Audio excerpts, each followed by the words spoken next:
Sickness was not the plan of spirits. Even though the devil is wicked, what the devil wanted to do to humanity was to bring humanity to reproach, so that man will also suffer the condemnation that he suffers. If it that way, he is dealing with God, because God loves man. So as man will fall and man will be brought to judgment, God will be pained. That's what the devil wants to gain. To get God's heart broken. Deuteronomy 32 verse 9 says, the lost portion is his people. So if he makes the man rebel against God and God has to punish the man, God will be pained. It's just like killing your own son. There's nothing that hurts a father like being the one to have to kill his son in order to receive atonement. So the devil knew the protocol. So he wanted to afflict God with so much pain. That's why he made humanity fall. And that's why on the cross, God turned his back. And Jesus cried, Eloi, Eloi, lama sabachthani. That was what the devil wanted to achieve. A pain that God can never forget. That he has to kill his son. And then the second thing the devil wants to achieve was to dethrone man, because it looked as if man was the one that took his place. Because he was the dominion in charge of the earth realm. After he fell, the earth was willed to man. In fact, the reason the first earth was destroyed was because the first lord of the earth had been judged. So that civilization can no longer exist, because every dominion rules over his territory. And if you don't destroy that territory will still carry his DNA. That's how it works. Because I'm the one preaching over this place. After 2 years, you'll be shocked that many people here will either begin to dress like me, talk like me, or the same spiritual things that happened to me will start happening to them. It's a natural thing, because the person who pretends over a territory imparts his seal over that territory. And so when the devil was destroyed, the earth had to be judged. If you study Jeremiah 24, I think from verse 3 to 4, you will find that the earth was destroyed because of judgment. You see that? So, two things the devil wanted to achieve was to steal from man his authority and dominion, so that that man will be judged. And also to hurt the heart of God so much, because if he wants to redeem man, himself will die. The pain that God will feel, that's what the devil was looking for. However, things like sicknesses became byproduct, because when the devil was judged, something happened. The glory they carried was their covering. And so these demons were princes at different cadres. The cadre they have are different levels. The glory they carry are different levels, because garment in the spirit is glory.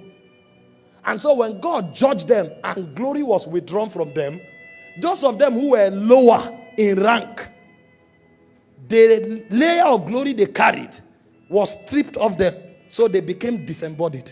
That's why they were called demons. Hope you know, when Adam fell, the Bible said he was naked. Glory was his covering. But the reason Adam was not disembodied was because he was a high cherub. He was a dominion. So the glory he carried was much. So even though glory was withdrawn from him, he still maintained his body. But if Adam was a lower messenger, he would have lost his body. Because when God judged the demons, something happened. Those of them who were principalities, who you call fallen angels, they lost their glory, but they kept their bodies. But those who were messengers, because they didn't have so much glory in the first place, when the glory left them, they became disembodied. So what they do is that they are looking for hosts.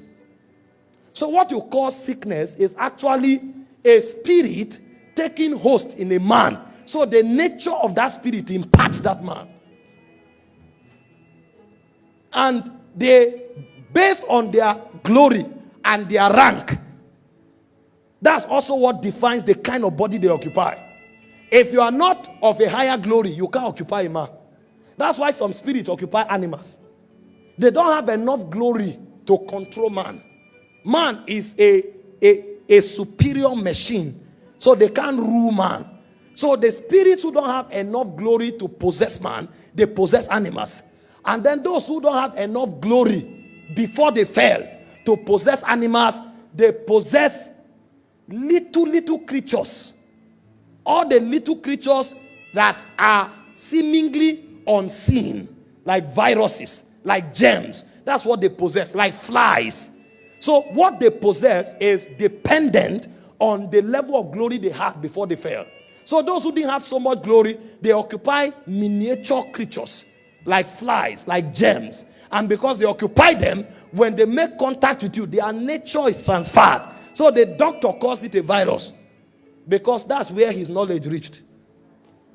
Those who have understanding in life knows that it is the nature of a demon imparted through the agency of an innocent creature that is in bondage. That's why I said creation is in bondage, a bondage called the bondage of corruption. So if a mosquito, a virus touches you, it cannot but transfer the nature of that demon. And then the demons who are able to possess men, when they enter them, they oppress them at a higher level. You call it schizophrenia. The truth is that they don't know what it means. At least medical science has come to agree now. And so they have what they call idiopathic medicine. They don't know the answer to those things. So they are unknown. But we can go through the scriptures to tell you the unknown. The unknown is demon walking behind the scene, possessing creature to destroy creature. So sickness arises rather because spirits have no bodies. So they are looking for host. And when they look for host, the moment they find host, they live out their character. Part of their character is what you call sickness. So if a spirit possesses a miniature being, like a fly, a virus, a mosquito, when it touches you, it will transfer the nature of that spirit. That transference of reality is what you call a sickness. And then when it possesses a man, it can destroy that man, like the madman of Gadara. That is a technology. But the reason all of that happened is because they lost their glory.